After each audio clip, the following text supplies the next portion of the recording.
o grande tema da crise ambiental e climática, eu diria o seguinte: nós estamos numa situação de crise e o objetivo será tentar que essa crise não desague no colapso, não é? Porque há aqui uma diferença fundamental entre estes dois conceitos, não é? Portanto, uma crise, e as palavras têm uma história, não é? A crise vem do grego antigo, crisis, que significava fundamentalmente duas coisas diferentes. Significava a conjugação, ou melhor, a consciência de que chegámos a uma situação que já não é sustentável, já não pode durar, e ao mesmo tempo um segundo elemento é que a única forma de sairmos é através dessa situação bloqueada, não é? É através de uma decisão que permita um caminho novo. Portanto, são duas coisas diferentes, o conceito de crise. É A crise como um problema ou a crise como uma oportunidade? Tal, as duas coisas juntas, não é? Embora a questão fundamental aqui é que só será uma oportunidade se formos capazes de fazer um bom diagnóstico e tivermos claro, capacidade de sair dela através de uma claro. decisão, não é? Vivemos num mundo em constante mudança, com desafios e exigências cada vez maiores. Acredito que só através de uma abordagem integrada à experiência humana poderemos estar à altura dos desafios. Eu sou o Mário Marques e acredito que a próxima evolução não é exterior, é humana. Aqui convido-te a descobrir o que realmente significa evoluir no espírito, na mente, no corpo, no conhecimento da natureza humana e na forma como nos relacionamos com o planeta. Traça o teu caminho e escolhe a tua próxima evolução. Olá a todos, muito bem-vindos a mais um episódio do podcast A Próxima Evolução. Hoje comigo tenho o ilustre professor Viriato Sormenho Marques, filósofo, professor, catedrático, ensaísta e uma das vozes mais lúcidas do pensamento português contemporâneo. Tem dedicado a sua vida a compreender as grandes encruzilhadas da civilização moderna, a crise ecológica, o destino da democracia, o sentido da responsabilidade ética e o futuro da humanidade num mundo marcado pela aceleração tecnológica e pela instabilidade global. Professor na Universidade de Lisboa, foi fundador e presidente da Quercus, conselheiro nacional do ambiente e uma figura central no debate sobre ética ambiental em Portugal e na Europa.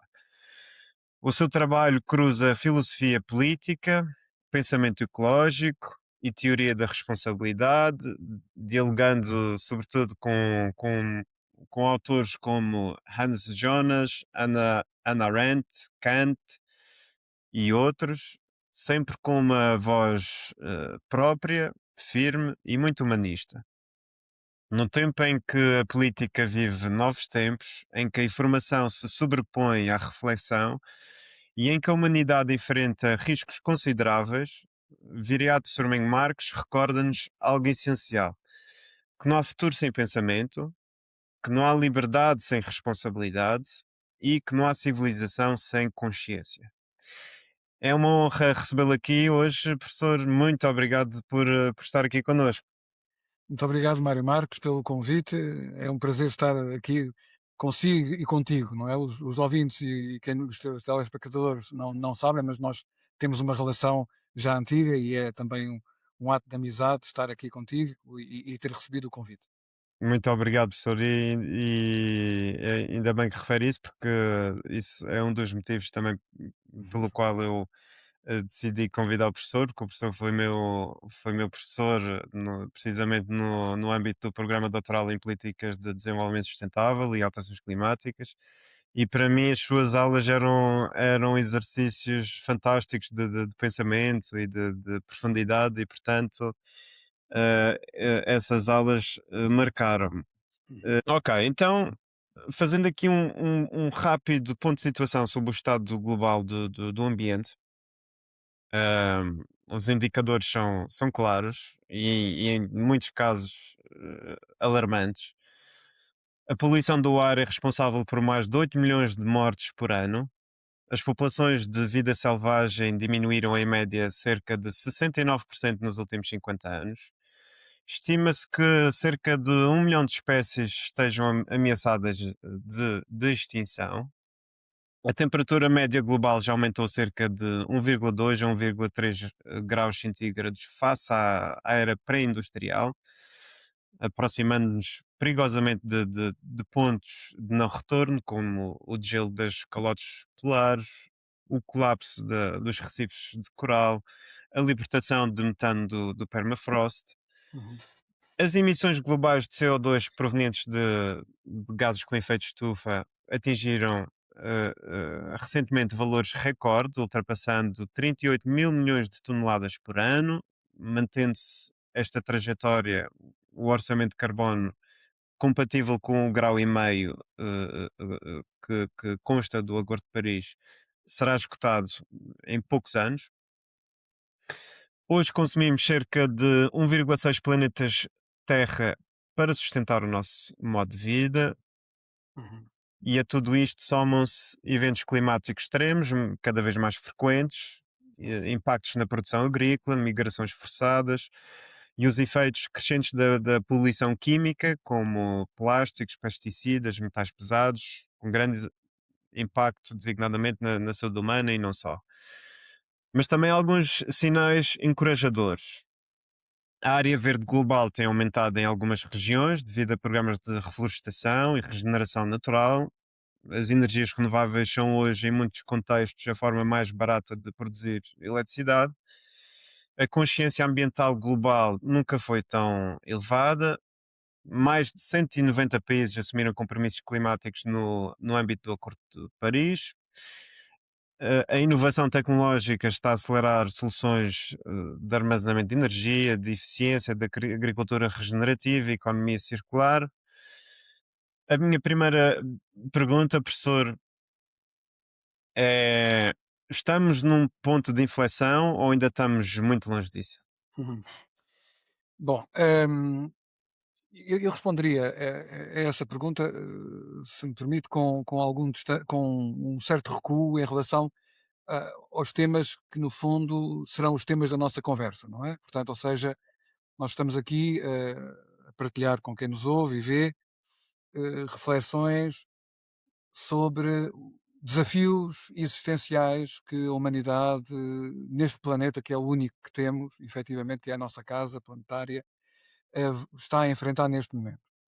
E se quisermos, talvez encontrar metáforas, as metáforas ajudam a ver a essência das coisas, não é? Eu diria que o- nós temos fundamentalmente três grandes problemas que vamos abordar aqui nesta nossa conversa. Temos esta questão do ambiente, do clima, da forma como habitamos a Terra, podemos designar que é uma ameaça, usando uma metáfora médica, tipo esclerose múltipla, não é? Ou seja, no fundo é um processo de degenerescência do nosso planeta e, evidentemente, de quem nele habita, nós e as outras espécies. É um processo que é, por um lado, extremamente rápido, não é?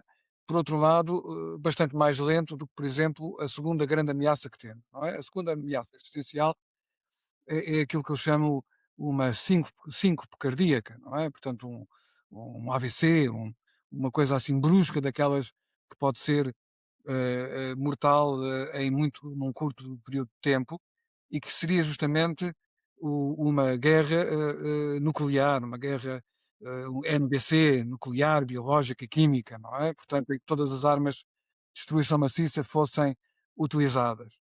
Hum, Infelizmente, desde há 4 anos a esta parte, nós continuamos com a ameaça da esclerose múltipla, da crise ambiental e climática, e acrescentamos o regresso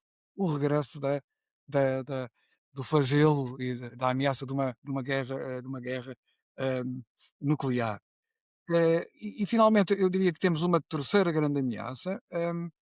Curiosamente, é das mais consensuais que existe, mas também é das mais incertas que existe. No fundo, e tem a ver prende-se com justamente um tema que também está presente também está presente na crise climática, também está presente na, na guerra, que é a questão da tecnologia. Neste momento, quem siga um bocadinho os meios industriais, científicos, tecnocientíficos, sabe perfeitamente que estamos a viver um verdadeiro boom da inteligência artificial. Não é? Todos os dias estão a acontecer coisas novas, todos os dias mais milhares de milhões de euros e dólares são investidos nessa, digamos assim, ruptura, não é? Dessa ruptura tecnológica, e todos os dias há mais um ou dois líderes desse processo, seja industriais ou científicos, não é?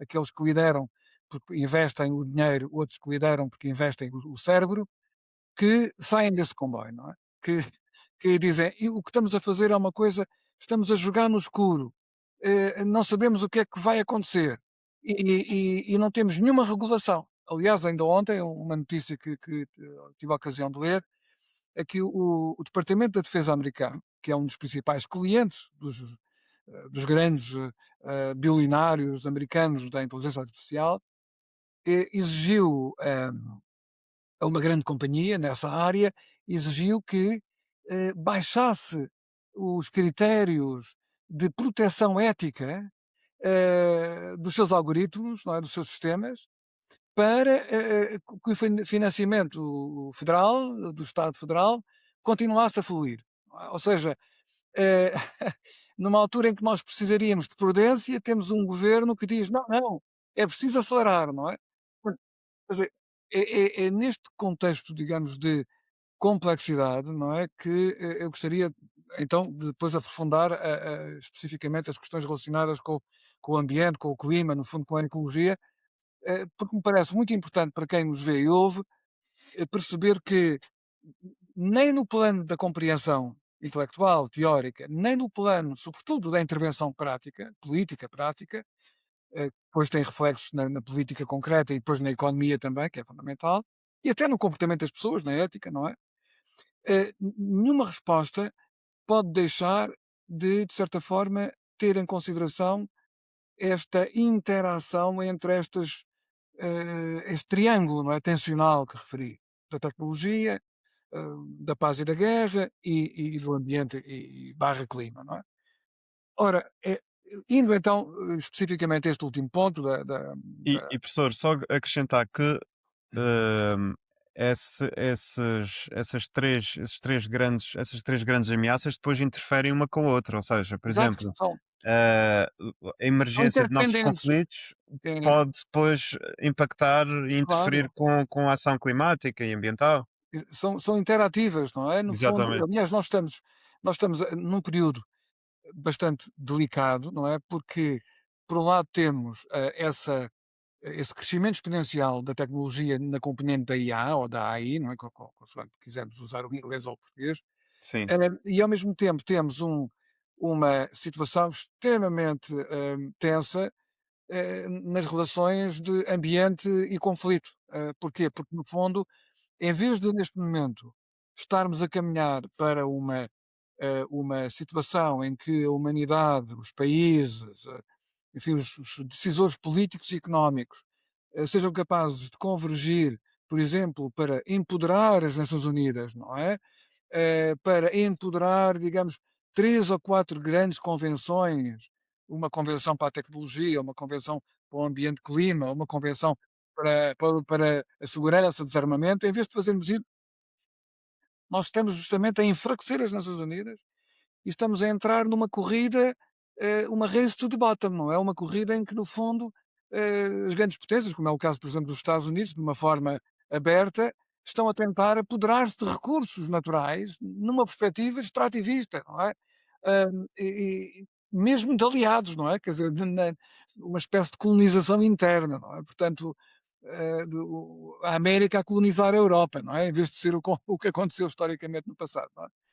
Portanto, isso torna tudo, evidentemente, mais delicado e obriga-nos a ter uma grande humildade intelectual, ou seja, não há receitas para isso, não é? Se alguém disser há aqui uma solução extraordinária, eu julgo que temos que ter alguma desconfiança. Agora,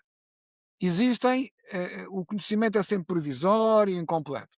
Agora, há realmente caminhos que são caminhos fechados, não é? São becos sem saída, não é?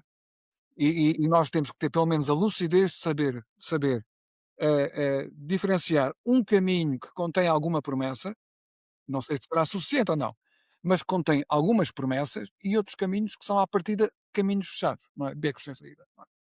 E que são maquilhados como se fossem saídas, não é? Que não são. Não é? Bom, mas em relação ainda à questão, enfim, à pergunta sobre o grande tema da crise ambiental e climática, eu diria o seguinte: nós estamos numa situação de crise e o objetivo será tentar que essa crise não desague no colapso, não é? Porque há aqui uma diferença fundamental entre estes dois conceitos, não é? Portanto, uma crise, e as palavras têm uma história, não é? A crise vem do grego antigo, crisis, que significava fundamentalmente duas coisas diferentes. Significava a conjugação, ou melhor, a consciência de que chegámos a uma situação que já não é sustentável, já não pode durar, e ao mesmo tempo um segundo elemento é que a única forma de sairmos é através dessa situação bloqueada, não é? É através de uma decisão que permita um caminho novo. Portanto, são duas coisas diferentes, o conceito de crise. É A crise como um problema ou a crise como uma oportunidade? Tal, as duas coisas juntas, não é? Embora a questão fundamental aqui é que só será uma oportunidade se formos capazes de fazer um bom diagnóstico e tivermos claro, capacidade de sair dela através de uma claro, decisão, não é? claro. E porquê? Porque a crise, de facto, nesse aspecto, é um conceito que tende a ser até valorizado, não é? No sentido em que as pessoas invocam muitas vezes a sua história pessoal ou a história da humanidade para, para afirmar que é nas crises que pode haver uma enorme possibilidade de amadurecimento, de Sim, crescimento, de inovação, sim. mas atenção, nós temos na história crises que conduziram ao colapso. O que é o colapso? O colapso é o contrário disso tudo, não é? Hum. O colapso E, seria por exemplo, professor? o colapso, por exemplo, o colapso do Império Romano, não é? O Império Romano, no Exatamente. século V depois de Cristo, atingiu uma situação que foi, foi, digamos, um recuo brutal Hum, em termos civilizacionais, em todos os indicadores de civilização, não é? uhum, No Império Romano nós tínhamos cidades, Roma teve durante muitos séculos, ainda já no tempo da República, mais de 1 milhão de habitantes, não é? Quando o Império Romano caiu, ao fim de umas décadas, Roma tinha 20, 30 mil habitantes e pois. chegou mesmo a atingir 4 mil habitantes. Era um lugarejo, uma E aldeia era grande, não um é? império poderoso. E só voltámos a ter na Europa, para termos uma ideia do tempo longo, só Sim, voltámos a ter uma cidade com 1 milhão de habitantes.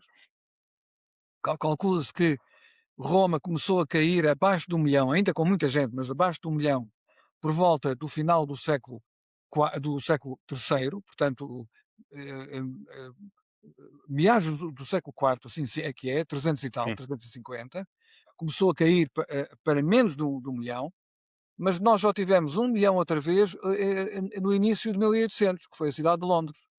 Tivemos quase 1500 anos em que a Europa não produziu uma cidade com mais de 1 milhão de habitantes, não Interessante. é? Uau. Portanto, o colapso é de fugir dele, não é? É de evitá-lo, não é? Portanto, Claro. E é uma porque, ameaça real, de facto. no fundo as pessoas falam às vezes, isto significa que toda um colapso ambiental e climático seria um colapso da nossa civilização, não é? Da nossa capacidade de sustentar tantas vidas humanas, não é? Os 8 mil milhões de seres humanos que temos hoje, Sim, mas sobretudo de sustentarmos vidas com um mínimo de qualidade para poderem ser vividas, não é? A destruição seria não só dos ecossistemas, e isso já era fundamental, mas sim, também seria da própria memória, não é?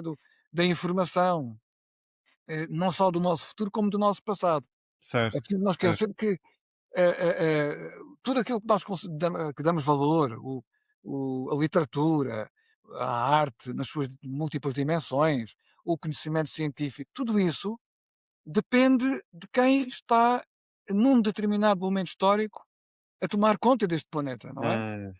Hum, A nossa civilização, se sucumbisse a uma crise ambiental e climática sem retorno, não seria capaz de modo algum de manter esta chama do conhecimento, a informação gigantesca que nós temos.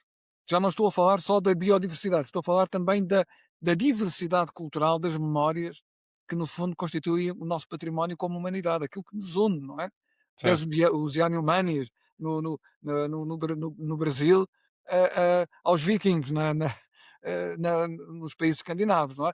Portanto, tudo isso, E isso de facto aconteceu, professor, no caso do Império Romano e de outras civilizações, por e de exemplo, os outras maias e civilizações, outros, que já tinham grandes conhecimentos sobre claro, determinadas áreas e que isso depois foi de facto claro, perdido e hoje em dia exatamente. não conseguimos explicar tanta coisa de, por exemplo, Uhum. monumentos que foram construídos. Exatamente, há civilizações que não deixaram, digamos assim, Certo. informação, que pudesse ser suficiente para nós. Ainda hoje estamos a tentar perceber o que é que Exatamente, aconteceu, não é? exatamente. Eu tive essa situação quando fui visitar as pirâmides dos maias no México e Sim, eh, eh, eh, de facto eles tinham uma tecnologia avançadíssima e que não se conseguia explicar como é que claro. construíram certas coisas, como é que certas coisas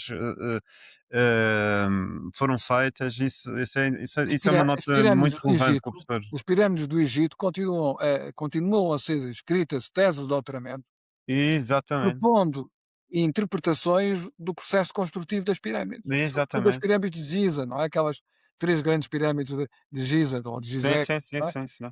Que têm uma técnica de construção espantosa Sim, sim, sim. parece que foram construídas a partir do interior para o exterior, não é? O que é uma coisa bizarra, não é? Sim. Enfim.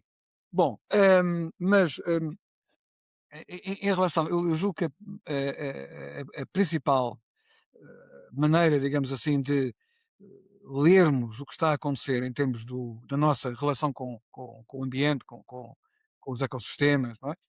Com o nosso planeta como habitação, como casa comum, é aquela que é proposta, uma proposta relativamente recente, tem 20 e poucos anos, 26 anos, que foi proposta por um grupo de cientistas que está integrado numa corrente que geralmente se designa por cientistas do sistema terrestre, Earth System Scientists,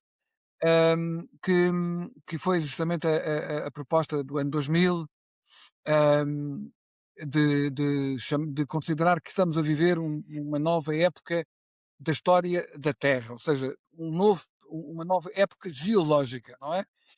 No calendário geológico nós temos épocas, temos períodos, temos eras, não é? Portanto, consoante, neste momento ainda oficialmente estamos a viver a época do Holoceno, não é? A época que começou há 11.700 anos com a última glaciação, depois da última glaciação, que nós chamamos de Worms, não é? Hum, a temperatura da Terra começou a aumentar, e a criosfera começou, os gelos permanentes começaram a recuar. Não é? Começámos a entrar numa idade entre glaciações. E a proposta que o Paul Crutzen, que é o Prémio Nobel da Química, que encabeça, digamos, esta ideia, que ele avançou, é de que estamos numa nova época, ou seja, o Holoceno, de alguma forma, eh, enfim, terminou, e a partir do século XVIII, eh, sobretudo a partir do momento em que nós com a Revolução Industrial, começamos a intervir de forma acelerada sobre os ecossistemas, através, nomeadamente, de formas de energia fundadas no consumo e de combustíveis fósseis, nas emissões de gases de efeito de estufa, de carbono e metano e outros. A partir daí, e depois com a tecnologia que isso permitiu, não é? Houve uma aceleração da economia, dos impactos, do crescimento demográfico, enfim, todos os indicadores. A partir daí, eh, a nossa espécie passou a ser a força plástica dominante na alteração do sistema planetário, do sistema Terra. Ou seja, é uma proposta interessante, porque não é uma proposta, eu diria, é uma proposta essencialmente descritiva, não é? Ou seja, aquilo que o Crutzen e o Stormer, que foi o colega, um biólogo, que fizeram isso, nos dizem é o seguinte: isto não é nenhuma tese humanista ou anti-humanista, isto é apenas uma constatação de factos.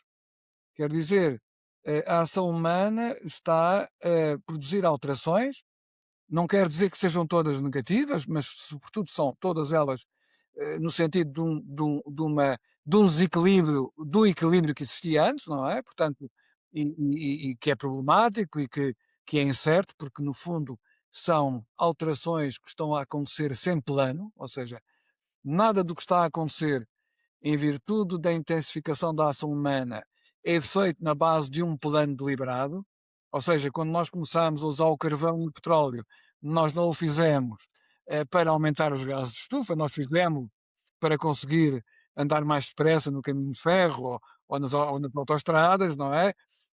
E para podermos ter uma vida mais confortável, podemos fabricar produtos como os plásticos, etc., não é? Que têm um conjunto de vantagens.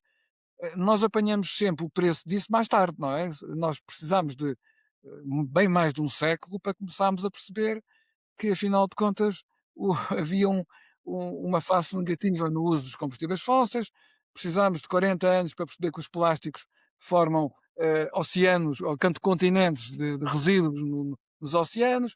Quer dizer, no fundo, a ação humana, e nós gabamos muito de sermos muito conscientes, mas a ação humana é, no fundo, também baseada numa certa irresponsabilidade involuntária, não é? Porque a nós falta-nos, não há dúvida nenhuma, uma certa capacidade de presciência, não é? Ou seja, aquela capacidade que os pais ensinam os filhos e dizem: quando tomares uma decisão, deves refletir um bocadinho nas consequências dessa decisão, não na hora seguinte, não no dia seguinte, mas no ano seguinte.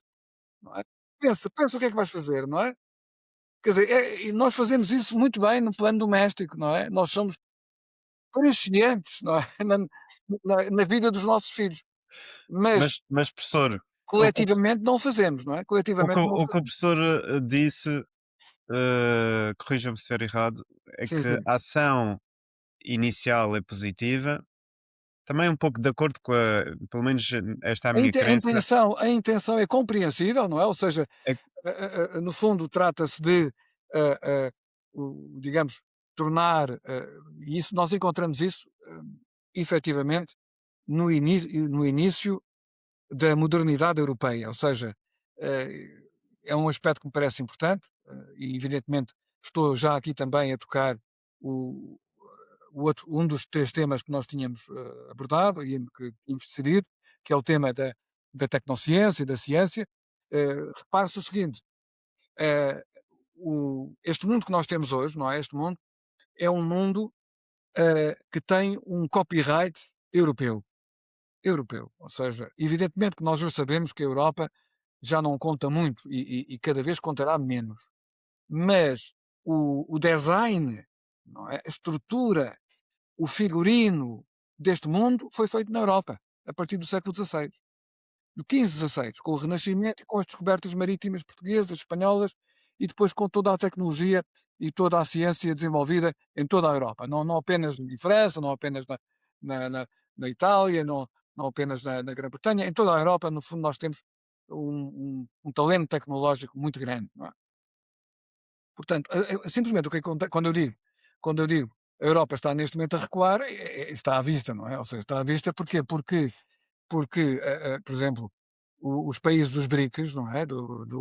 Nomeadamente a China, a Índia, o Brasil, a Indonésia e mais uma série de outros países, são países que neste momento, se nós analisarmos as patentes científicas e a liderança em áreas científicas de ponta, deixam para trás os Estados Unidos e a Europa, de uma forma, mas impiedosa, quer dizer, não tem, não há complacência nenhuma, não é? E também, se analisarmos o produto interno bruto, onde é que já vai os Estados Unidos, a Europa, o G7, não é? Estão cá em baixo.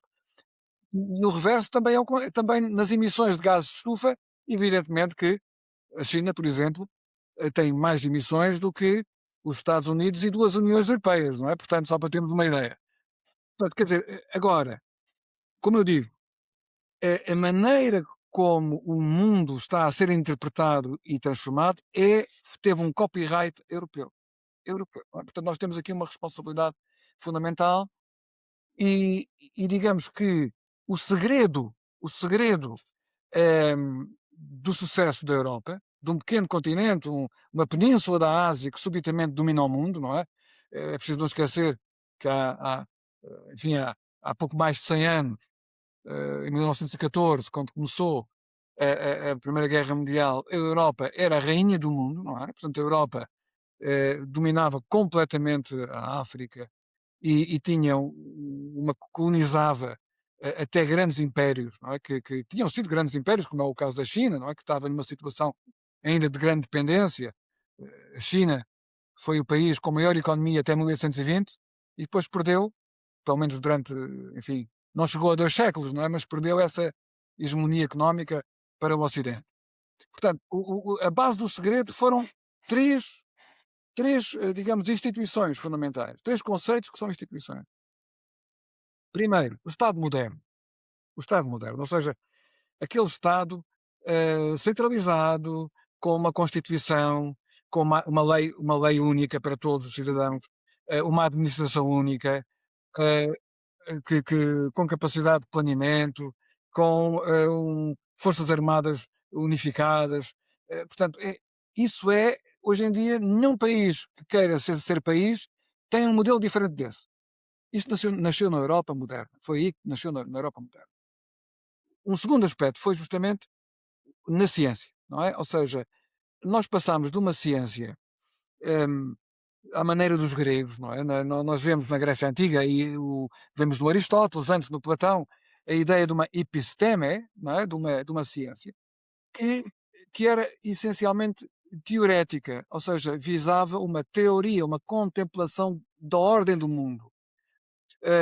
Saber como é que o mundo estava ordenado. Por exemplo, os trabalhos astronómicos que nós encontramos num autor da era cristã, o Ptolomeu, do século I e II depois de Cristo, um grande astrónomo neo-aristotélico, é sobretudo uma ordenação das estrelas, dos planetas, dos movimentos, não é? Enquanto que a ciência europeia moderna é uma ciência tecnológica, é uma ciência que procura, como dizia o Descartes, procura uma, uma ciência útil para a vida, capaz de prolongar a vida humana, ou seja, este aspecto muito interessante, que é combater as doenças, aumentar a esperança de vida, aumentar o conforto material, não é? E há uma coisa de fundamental. Porque é que a Europa se tornou a rainha do mundo durante uns 200 ou 300 anos? Porque a ciência, a tecnociência é fundamental para construir armamento, armas. Aquilo, aquilo que levou, o que é que levou a Europa a conquistar influência sobre a Ásia? Não foi nenhuma superioridade cultural, seja lá o que isso for. Foi uma superioridade nas armas de fogo. Não é? E a terceira condição que levou a este mundo, que nasceu na Europa, mas hoje em dia está, enfim, completamente universalizado, foi justamente a economia de mercado. Um capitalismo cada vez mais agressivo. Ou seja, o que é o capitalismo europeu, que hoje é mundial? É um capitalismo que faz aqui uma inversão completa das coisas, não é? É que eh, todas as sociedades têm formas de mercado. Nós até temos arqueólogos da pré-história, não é? Das idades eh, do, eh, do Mesolítico, do Neolítico. No Neolítico, sobretudo, nós encontramos sinais de trocas comerciais. Ou seja, mesmo sem estradas, os povos faziam alguma. Existia um mercado regional, unindo povos que estavam separados por centenas ou mesmo milhares de quilómetros e que trocavam determinados produtos de acordo com especialidades, ou seja, especialidades seja de peças, de peles, cortumes, de instrumentos, não é? Havia um mercado. Ou seja, nós tivemos até ao século XV, XVI, nós tivemos uma tradição de sociedades que tinham mercados ao seu serviço. A diferença que nós temos hoje é que temos sociedades que estão ao serviço de mercados, que é completamente diferente. Quer dizer, o mercado hoje é o sujeito, a sociedade é o instrumento, não é? Nós vemos que hoje o lugar de um país sobrevive ou perece se é aceito pelo mercado como instrumento ou se é rejeitado, não é? Portanto, isto é uma novidade absolutamente incrível, não é? Incrível, incrível.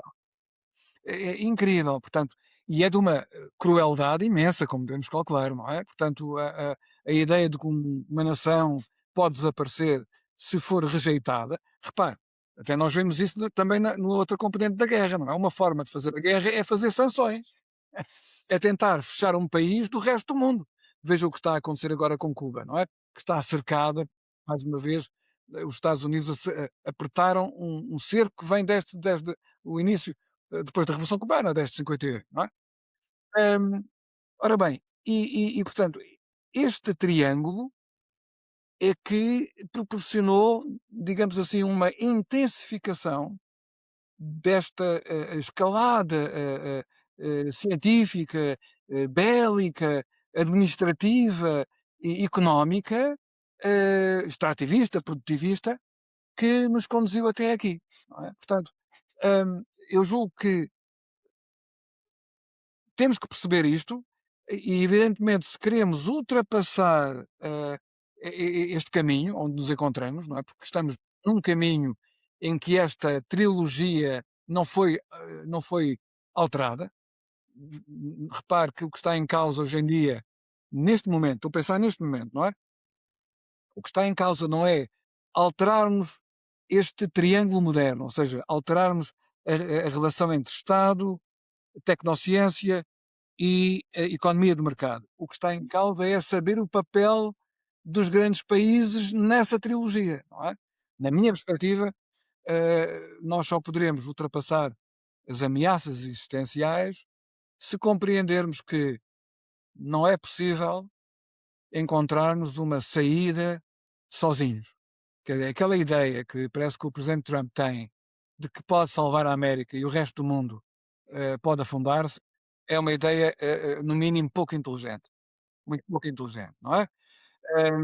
Insustentável.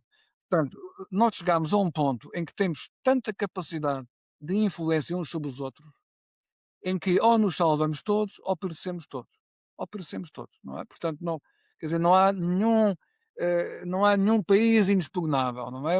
Aquela ideia de que nós, Estados Unidos, estamos aqui completamente salvos, porque estamos num continente separado dos outros pelo Pacífico e pelo Atlântico, e todos os outros países que estão neste hemisfério estão debaixo da nossa influência. Não há nenhum país que. O Canadá, o Chile, eh, não há nenhum país que possa ser match, não é? Que possa rivalizar connosco. Portanto, estamos tranquilos. A questão é que os mísseis nucleares americanos, russos ou chineses, chegam lá, os hipersónicos chegam lá em 25 minutos, em 20 minutos, não é? Portanto, não, quer dizer, não. Ninguém, ninguém é feliz num mundo em que os outros estão na miséria. Estamos totalmente interdependentes, não é? Portanto, ou nós, efetivamente, percebemos que temos de mudar as regras do jogo e temos de combater em conjunto as três ameaças que eu referi, não é? Ou seja, temos que encontrar uma maneira de, efetivamente, travar este processo de crescimento de todos aqueles indicadores ambientais que o Mário dizia na apresentação deste programa, no início, todos aqueles indicadores na biodiversidade, na degradação da biosfera, na acidificação dos oceanos, eh, nas alterações climáticas, não é? Portanto, todos esses indicadores, mesmo outros que são relativamente novos, como por exemplo novas entidades que estão a ser produzidas, nanopartículas, organismos geneticamente modificados.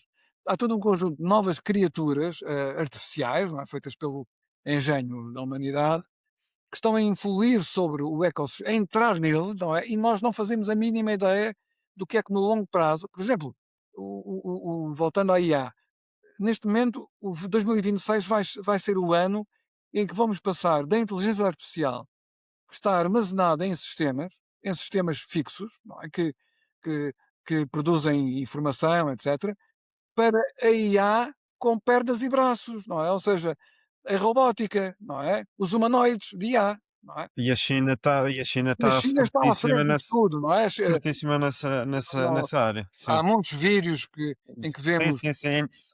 humanoides industriais. Então, e quando Exatamente. começarem os humanoides de combate? Quando começarem É verdade. É os verdade. exércitos de humanoides, não é? Sim, sim, sim, sim. Quer dizer, o que é que significa termos, por exemplo, um exército de 5.000 humanoides que estão em intercomunicação uns com os outros, em que todos aprendem, ou cada um aprende, e um aprende o que todos os outros aprendem, e que estão super equipados com armamento, não é? Quer dizer, será que eles nos vão poupar a nós? Não é? Criaturas que são muito mais poderosas, que têm muito mais informação do que nós, não direi conhecimento, mas informação do que nós. Muito mais poder, neste caso poder bélico, de vida e de morte, não é? Do que nós, vão respeitar as regras de moderação e de controle eh, que foram instruídas no início da sua fabricação.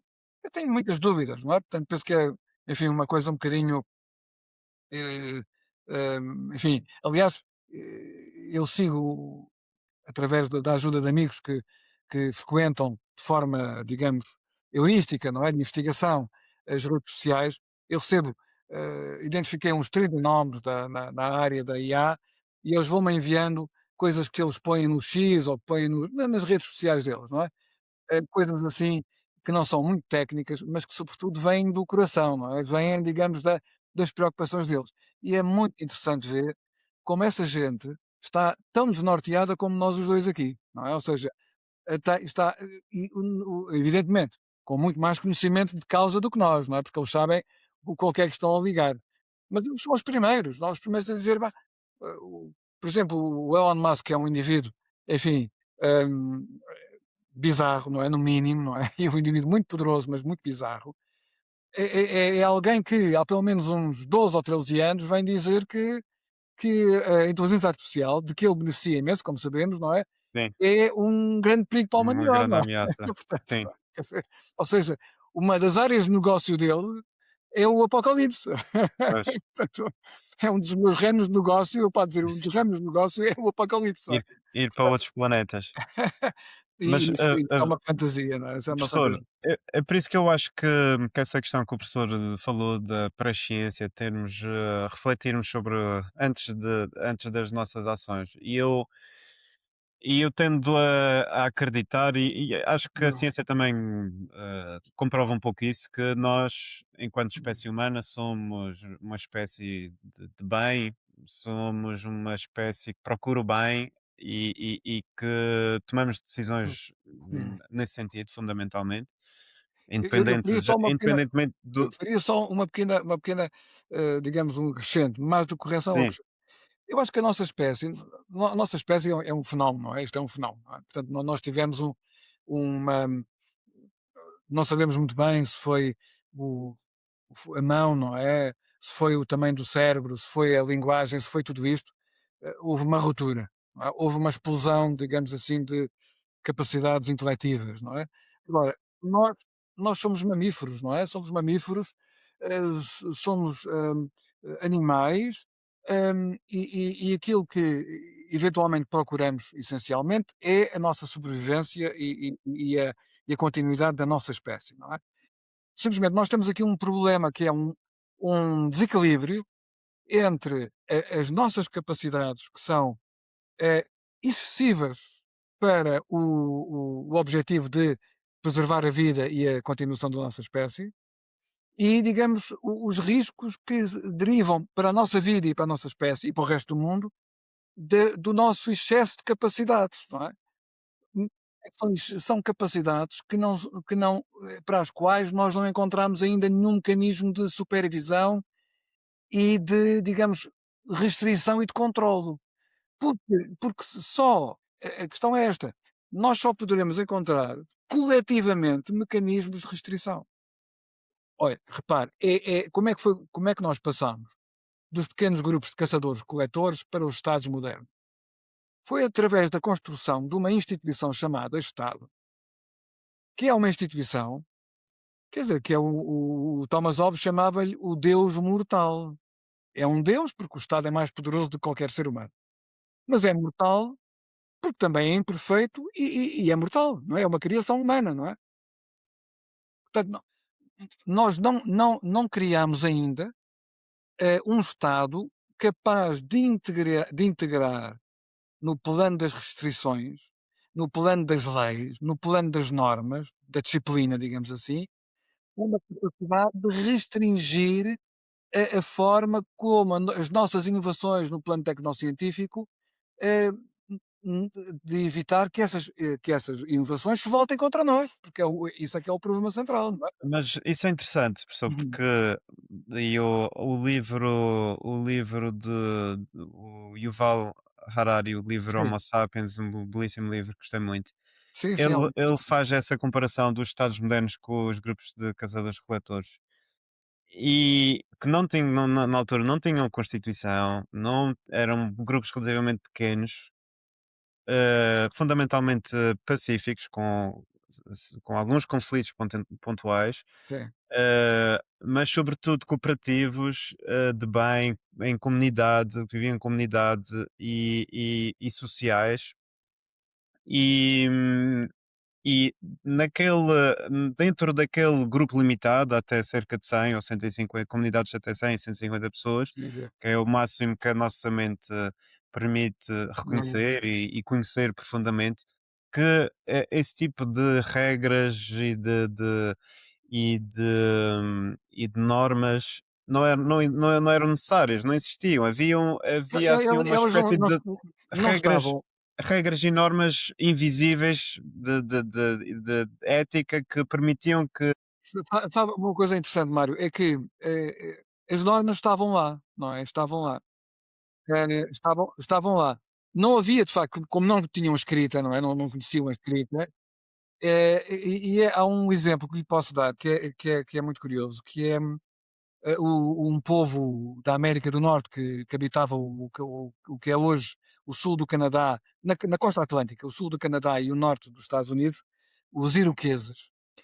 Os iroqueses foram um povo que por volta de 1640 e 1650, subitamente se tornaram um povo, conquistador.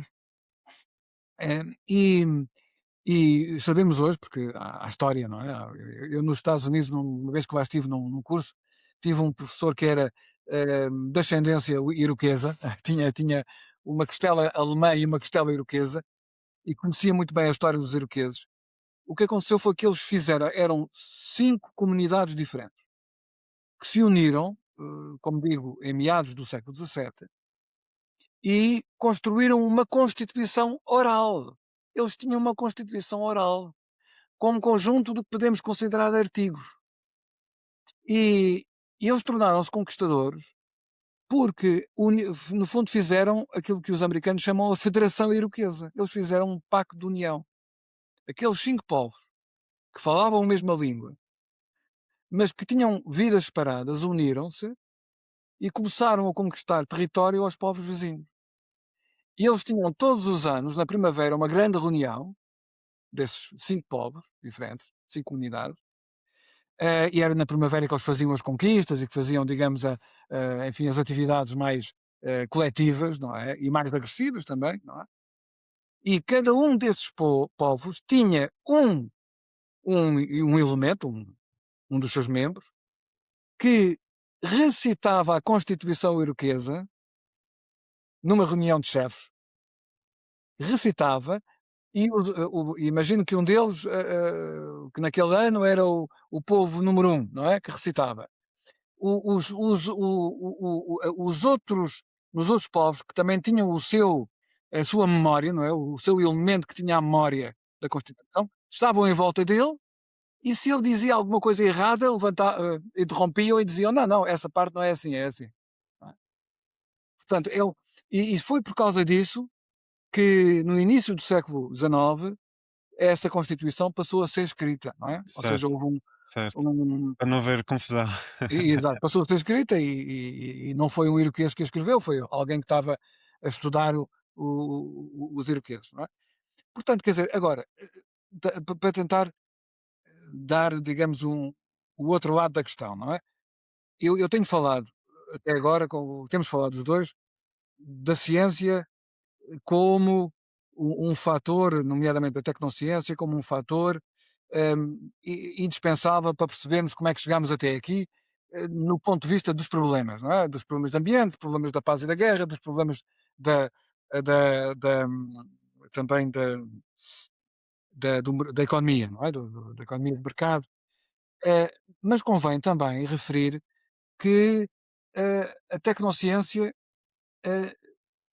se formos capazes de repensar a tal relação entre o Estado, a ciência e o mercado, a tecnociência pode, é e deve ser um instrumento da nossa autossuperação. Da nossa autossuperação. E, por exemplo, nós nunca poderíamos fazer um diagnóstico fiável do que é que está a acontecer ao planeta se não tivéssemos também a ciência, a tecnociência também ao nosso serviço. Nesse aspecto. Ou seja, é verdade que a tecnociência está também na causa, por exemplo, do progresso tecnológico que, por impresciência, não é? Por falta de avaliação e preocupação com as consequências, nos conduziu aqui. Mas também é, são os instrumentos que nós temos, instrumentos conceptuais, metodológicos, tecnológicos. Por exemplo, a inteligência artificial é fundamental para nós podermos processar a multidão de dados que vamos recebendo em tempo real das dezenas de milhares de sondas que temos espalhadas pelo planeta, na atmosfera, no fundo dos oceanos, à borda dos vulcões, nas cidades e que medem tudo, não é? Medem a instabilidade vulcânica, sísmica, o grau de poluição atmosférica, a qualidade do ar nas cidades, enfim, a acidificação dos oceanos, não é? Nós, nós temos um trabalho fundamental e mais, nós temos instrumentos que a política e a economia só não seguem porque não querem, não é? Ou seja, eu vou aqui falar de uma coisa muito rapidamente, que foi justamente estes cientistas da Terra que eu referi, desde 2009, que têm desenvolvido um projeto que é de Planetary Boundaries, os limites planetários, começou em 2019, fizeram uma segunda edição em 2015 e uma terceira edição em 2023, no final do ano, em que, no fundo, eles criaram uma espécie de painel de controle, digamos assim. Eu eventualmente até posso deixar ficar talvez dois slides aqui para o final, não é? Portanto, pode ficar anexado esta nossa conversa, em que nós temos o quê? Nós temos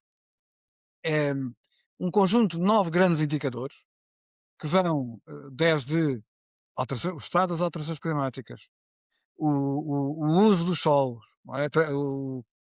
Como é que está a dinâmica do uso dos solos, o uso da água, não é? Portanto, a qualidade da água no mundo.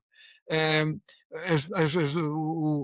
por exemplo, o ozono estratosférico, a qualidade do ozono estratosférico, a biodiversidade, enfim, o- são 9 grandes indicadores que são fronteiras, quer dizer, são fronteiras no sentido em que eh, nós temos depois uma tabela quantitativa e podemos avaliar com a informação toda que vamos recebendo se eles estão num estado de qualidade verde, quer dizer, positiva, sustentável, cor de laranja ou vermelha, não é?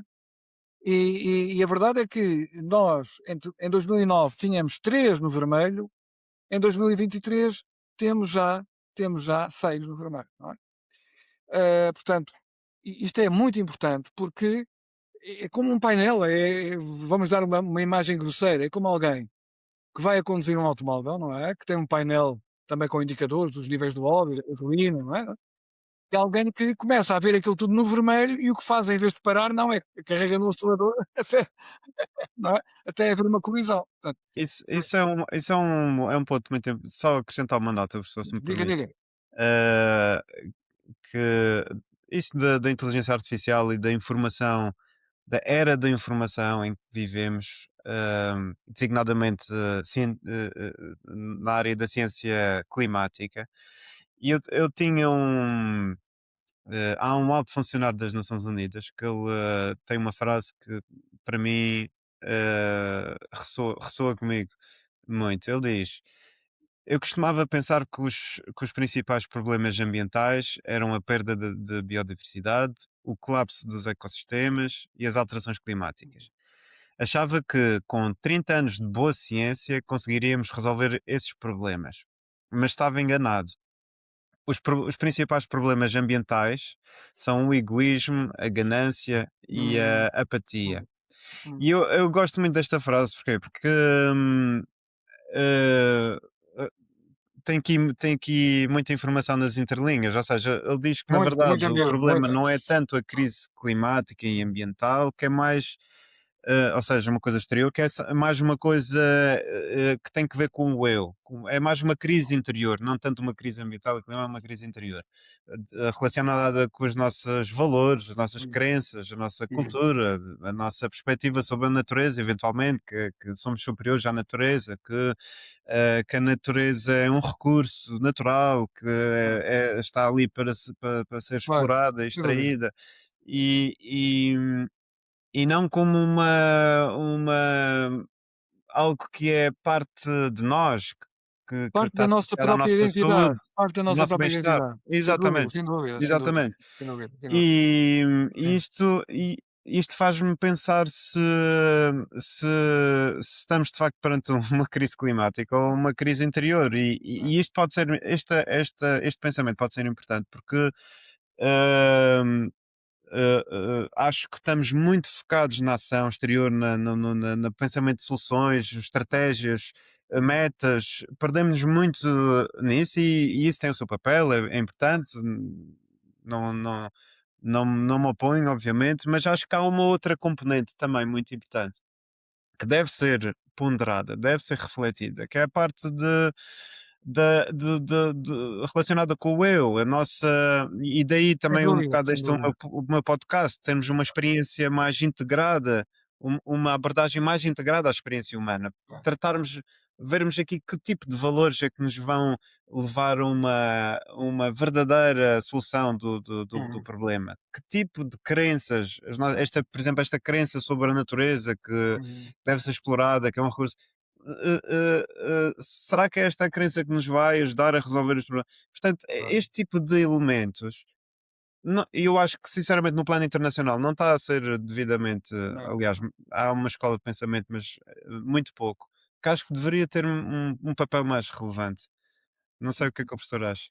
Não, eu acho que são aspectos e são perspectivas que não são necessariamente de oposição, mas de complementaridade. O que é que quer dizer com isto? Exatamente. Nós também não podemos, digamos assim, carregar sobre os ombros, os nossos ombros individuais, o peso do mundo, não é? Quer dizer, nenhum de nós é um Atlas, não é? Claro, Carrega o planeta aos ombros. claro. Agora, evidentemente Mas que quando dizia o isso, eu, não era o eu Mário, é o eu coletivo. a questão da ação coletiva, a questão do, Exatamente. do sujeito coletivo, não é? No fundo, a humanidade pode ser um sujeito Uhum, coletivo, não é, uhum, mas devia ser um sujeito coletivo. uhum. Agora, também é verdade o seguinte: eh, eu acabei de dizer que nós não somos o Atlas, mas também não podemos fazer uma coisa que acontece muito hoje em dia, que é olhar para o mundo tal como ele aparece que é, ou seja, e o que é o nosso mundo? O que é que ele parece ser? E é, em grande medida, é um sistema altamente complexo e interdependente. E qual é, digamos, o que é que pode acontecer a um indivíduo que está, digamos, dentro desses, todos nós estamos dentro do sistema, não é? Aquela conversa de eu sou contra o sistema, isso geralmente aparece por parte de pessoas que não sabem do que é que estão a falar, não é? Nós estamos, nós estamos umbilicalmente dentro do sistema.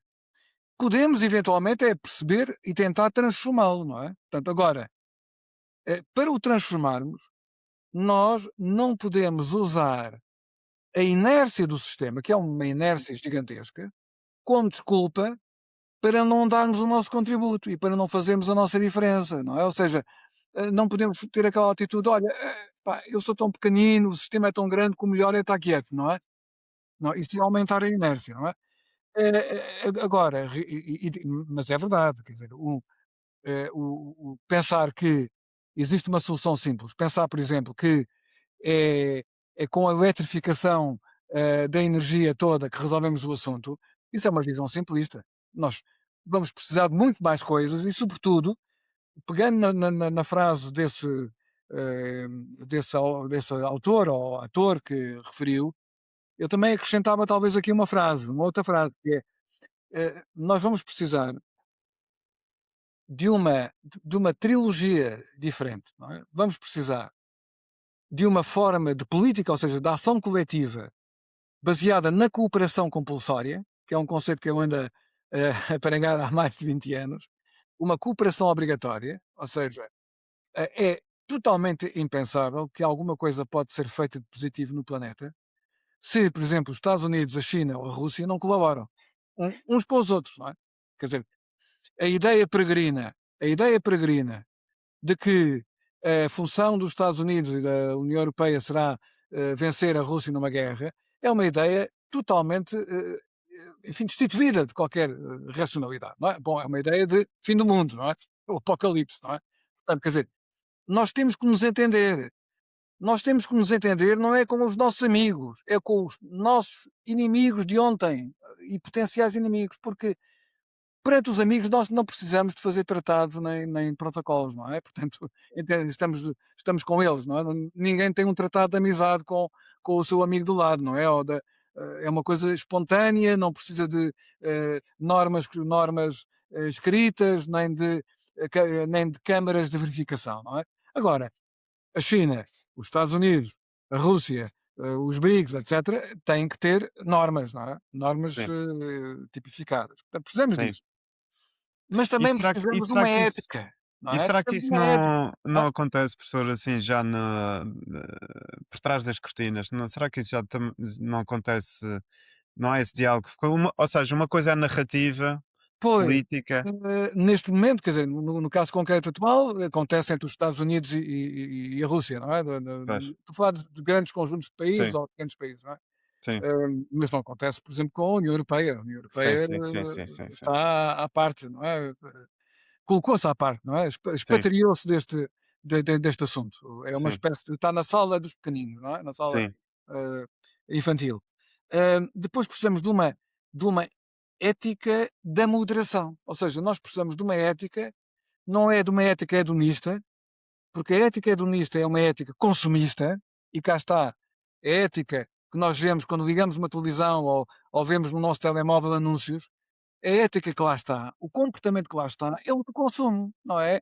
É o melhor automóvel, é a viagem mais longínqua, quando nós precisamos de uma ética em que a nossa felicidade, porque a felicidade não é um conceito para deitar fora, não é? É conseguida na base de fatores mais qualitativos, mais quisermos de software associado a emoções fortes, a sentimentos duradouros, a aquisições de natureza intelectual, de natureza não ética, digamos assim, não é? Aliás, nós, se olharmos bem, o que nós recordamos nas nossas viagens não são as horas de voo que passámos em aviões, não é? O que nós recordamos são as paisagens que vimos, aquilo que nos emocionou, as pessoas que descobrimos, a Mais, generosidade dos desconhecidos, a generosidade dos desconhecidos, não é? Quer dizer, não é? uma sociedade mais, com mais propósito e sentido e menos superficialidade. Exatamente. Porque cá está, porque é que nós somos superficiais? Porque nós estamos ao serviço do mercado, não é? O mercado é que diz aquilo que nós devemos fazer, não é? E nós criámos uma coisa tão perversa, uma espécie de idolatria, não é? É uma idolatria. Porque eh, as mercadorias é que nos instrumentalizam. Quer dizer, quando nós vemos uma família fazer uma grande poupança para fazer um investimento num produto de consumo que é um bem perecível, e sacrifica talvez a educação dos seus filhos ou a qualidade das refeições para isso, para um bom automóvel, quer dizer, não é um automóvel qualquer, um de topo de gama ou algo assim, nós percebemos que há aqui uma inversão dos valores, não é? Portanto, no fundo, em vez das mercadorias estarem ao nosso serviço, somos nós que, como dizia alguém no século XVIII, o dinheiro não faz por nós o que nós fazemos por ele, não é? As mercadorias não fazem por nós o que nós fazemos para as adquirir. Fazemos imenso, não é? Portanto, ou seja, não só, voltando ao princípio, uma política da cooperação obrigatória, uma ética da moderação, da aposta na qualidade, na reciprocidade, não é? E precisamos também de uma economia que seja da suficiência, não é? Uma economia que não seja do crescimento infinito, não é? Porque o crescimento infinito é uma distopia.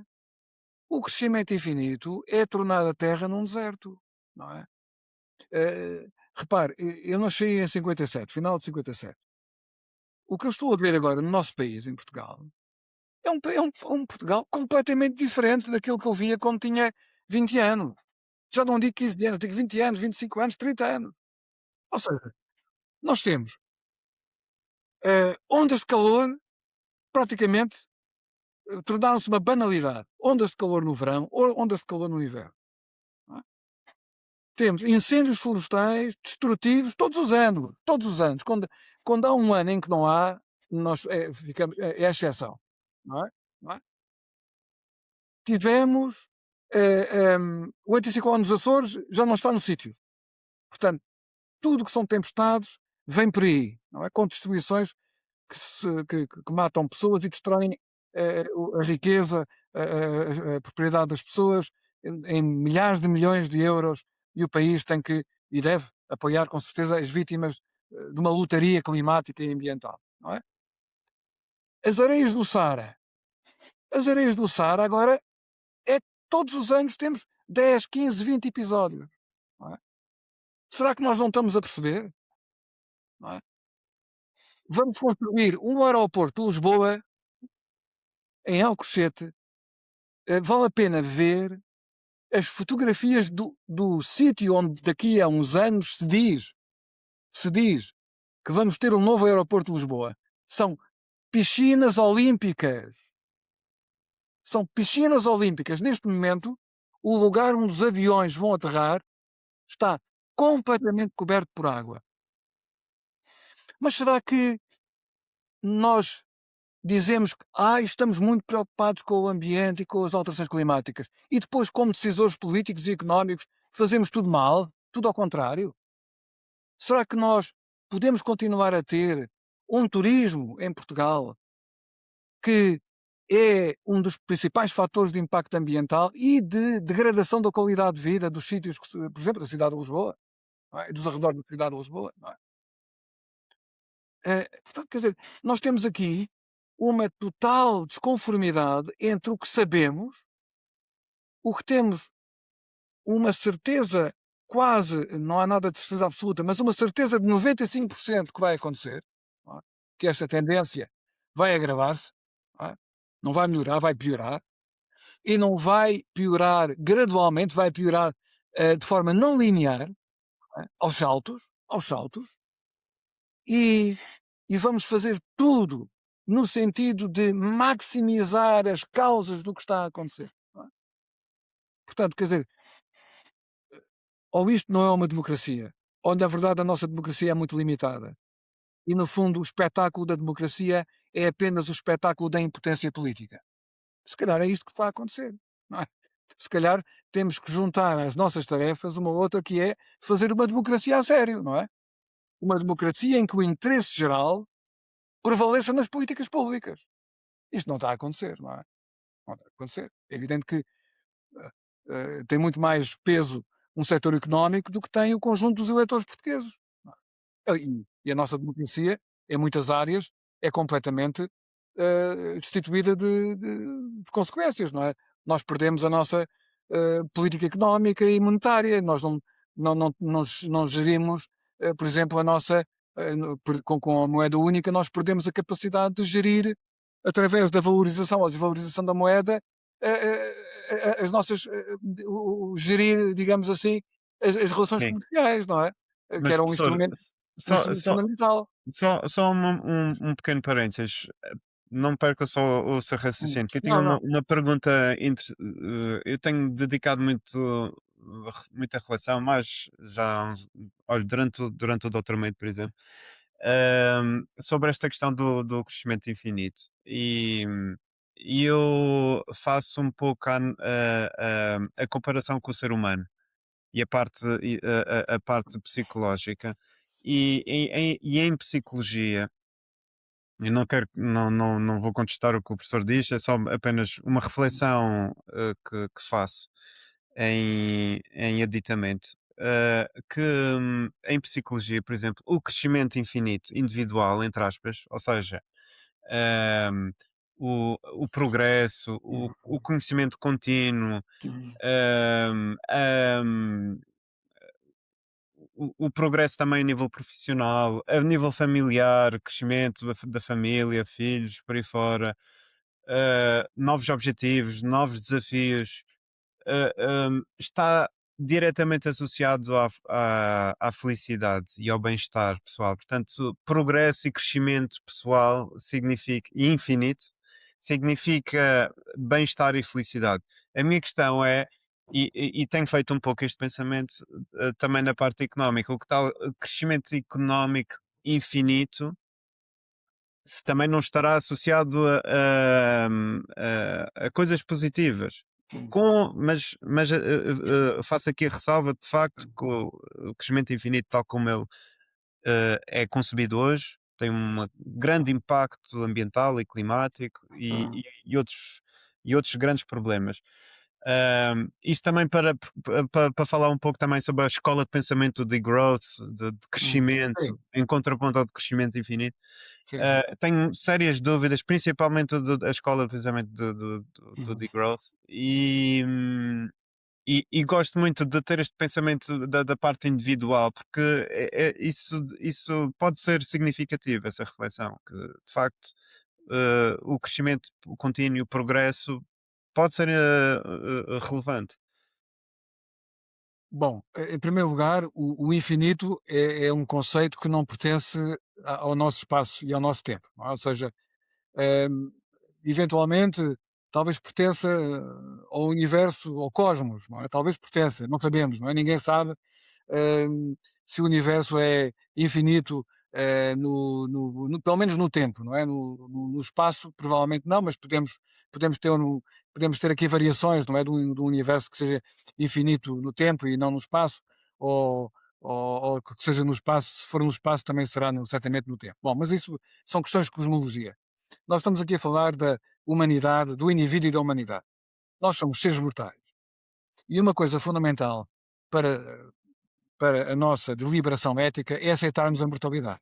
Portanto, um dos aspectos da patologia do nosso tempo, da patologia social do nosso tempo, é a quantidade de gente que acredita que a humanidade poderá estender a vida por mais. Enfim, que há uns anos teve em Lisboa um gerontologista que navega nessas águas e que dizia: o nosso limite talvez seja 800 anos. 800 anos. A pergunta que nós devemos fazer é: vamos sobreviver a 800 anos em que planeta? Neste não é de certeza, porque por este caminho, daqui a 800 anos já cá não estamos, não é? Não. Portanto, quer dizer, no fundo, o problema é que nós vivemos numa época em que há uma série de asneiras que são ditas como se fossem coisas sérias, não é? Não é? E como vivemos num tempo em que existem pessoas muito poderosas, e geralmente pessoas muito poderosas são pessoas que têm muito dinheiro e são muito narcisistas, nós temos uma série de artistas, não é? Eu não chamei isso cientistas, chamo artistas, que vivem muito bem alimentando esperanças narcisistas de que é possível prolongar a vida por 150 anos, 160 anos, não é? Portanto, criaram um nicho de mercado e são alimentados por fundações, por beneméritos, etc., que no fundo estão interessados em levar a sua carcaça, digamos, no tempo, não é? Ou seja, um sinal de maturidade, um ser humano adulto, maduro, aceita a vida e aceita a morte, não é? Como dizia o grande São Francisco, não é? A minha irmã vida e a minha irmã morte. Não é? Portanto, quer dizer, um homem e uma mulher que não aceitem a morte, a sua mortalidade, não cresceram o suficiente, não é? E, portanto, se calhar nem vale a pena estarem a procurar passar muito mais tempo porque não vão crescer, não é? Não vão crescer. Agora, eh, a humanidade, como espécie, também não é imortal. Não é? Agora, o que está a acontecer é que nós estamos, com o nosso comportamento, estamos a tornar a nossa espécie mortal. Mortal muito rapidamente. Não é? Portanto, eh, eh, a esperança que o indivíduo tem em relação ao futuro é uma esperança que depende também do quê? Depende da consciência de que a humanidade vai prosseguir e eventualmente de que os seus filhos e netos vão ser parte dessa humanidade futura, não é? Mas eu não conheço nenhum ser humano que não sinta algum, digamos, aconchego de alma e de coração, eh, por saber que depois de si, outras gerações vão cá ficar no planeta, não é? E a história da humanidade vai continuar. Esse é o consolo que nós podemos ter, não é? Aliás, a natureza está muito bem feita, porque justamente aquilo que nós lamentamos individualmente são as mortes prematuras, são as mortes trágicas. Porque a velhice é uma instituição muito sábia que faz com que a morte seja, não, a partir de um determinado momento, a morte é bem-vinda. E não há mal nenhum em que ela venha, e não há mal nenhum em que a pessoa, no final da sua vida, olhe para o caminho que percorreu e diga: talvez não tenha vivido em vão. Talvez não tenha vivido em vão, não é? Portanto, é isso que nós devemos esperar como indivíduos e como espécie. Na economia, a economia é outra coisa, não é? Na economia, a economia, eu às vezes interrogo-me sobre saber o que é a economia, não é? Será que a economia é uma ciência? Não sei, não sei. É um saber, sem dúvida, é uma forma de conhecimento. Agora, a premissa da economia contemporânea é completamente errada. A economia é uma ciência contra a física. E, na minha modesta opinião, só há duas ciências. Claro que se dizem de muitas maneiras, que é a física e a metafísica. Só há duas ciências, não é? A física, que é quase tudo, não é? E a metafísica, que são algumas coisas mais, não é? A filosofia, a religião e pouco mais, não é? Eh, Agora, a ciência, a economia é totalmente baseada, que é a ciência de uma economia do crescimento infinito, é baseada numa premissa que é antifísica. Antifísica, ou seja, viola o segundo princípio da termodinâmica, não é, da entropia. E a verdade é que nós, no planeta Terra, estamos num sistema que não é totalmente fechado, mas é razoavelmente fechado. Por isso, infinito. Por isso é que, e vou dizer uma coisa agressiva, mas vou dizer, e vou dizer quem é que a disse, porque eu não iria dizer, não é? E para não ganhar inimigos, mais inimigos, que é o seguinte: um grande economista, um dos economistas maiores do século XX, chama-se Kenneth Boulding. Ele morreu em 1993 e foi o fundador da economia ecológica. Verdadeiramente, embora para trás também já exista gente que fez algo, não é? Mas foi ele mesmo que, de certa forma, batizou a disciplina e foi o primeiro presidente da Sociedade Internacional de Economia Ecológica. E o Kenneth Boulding dizia o seguinte, é que eu acho que é um verdadeiro lema, dizia ele. Para acabar, pessoas, depois só um parênteses, porque já estamos aqui a esticar a Já corda no no limite, limite do não é? limite, mas isto vai ser Eu dizia. retirado, o que eu disse. Temos que encontrar depois uma saída melhor do que esta. Mas enfim, E para e terminar. depois eu tenho uma última questão Ok, ok. para Ele terminar a dizia: conversa. só há duas pessoas no mundo que acreditam que seja possível o crescimento económico infinito. A primeira são os loucos. E a segunda são os economistas. Conheço essa frase, sim, conheço. Professor, chegámos aqui ao fim do nosso tempo. Vou só terminar com uma última questão que eu candidamente pedia para responder em um minuto, Uhum. que é o que lhe dá esperança no meio disto tudo. O que me dá esperança são talvez, três coisas principais. O primeiro aspecto é a consciência de que o conhecimento que nós temos é sempre um conhecimento limitado. Porquê? Porque é que eu digo que me dá esperança? Porque, efetivamente, se dependêssemos apenas do que conhecemos agora, 2026, para pensarmos em termos de uma esperança para o futuro, o que nós conhecemos a hoje não alimenta muito essa esperança. Portanto, ou seja, o conhecimento limitado que temos dá-me esperança. Porquê? Porque há muita coisa que nós não sabemos e que poderá ser fonte de esperança. Portanto, e isto conduz-me imediatamente ao segundo aspecto, que é a necessidade de estarmos atentos ao mundo, ou seja, de não ficarmos com os olhos e os ouvidos fechados. Pelo contrário, temos que estar com muita atenção. Para quê? Para vermos os sinais de esperança que estão onde nós menos esperamos. Ou seja, há duas formas de nós estarmos desatentos. Uma é se formos otimistas, não é? Se formos muito otimistas, achamos que está tudo bem, que tudo se vai resolver e não estamos atentos. Ou então, se formos totalmente pessimistas, não acreditamos que há salvação e, portanto, também não olhamos de nada, não é? Nós temos que ter uma desconfiança muito moderada e uma confiança moderada também, para estarmos atentos. Não é? Terceiro fator de esperança é o nosso contributo individual. Aquilo que nós podemos fazer para quê? Não é para fazermos, não é para chegarmos ao fim do dia e dizermos fizemos um bom trabalho na reciclagem, na redução das emissões. Não. É o que é que a nossa ação, a todos os níveis, quer na conduta individual, quer na relação com a nossa família, com os nossos amigos, com os nossos vizinhos, com os nossos companheiros de trabalho, os nossos concidadãos, com a humanidade no seu conjunto, as organizações, o que é que nós podemos fazer para alterar as coisas naquele sentido que nós, modestamente, consideramos que é o sentido mais positivo, que é o sentido menos negativo, se quiser, não é? Portanto, são estes fatores que me parecem importantes. Não podemos desistir do mundo, porque o mundo é mais complexo, mais rico, mais poderoso do que aquilo que nós pensamos, e quem desiste do mundo está a fazer um péssimo trabalho, porque está a aliar-se àquelas forças que o querem destruir. Claro. Muito obrigado, professor. Que bela maneira de terminarmos esta conversa. E mais uma vez agradeço aqui a conversa e ter partilhado connosco o seu poderoso e imenso conhecimento, professor. Obrigado.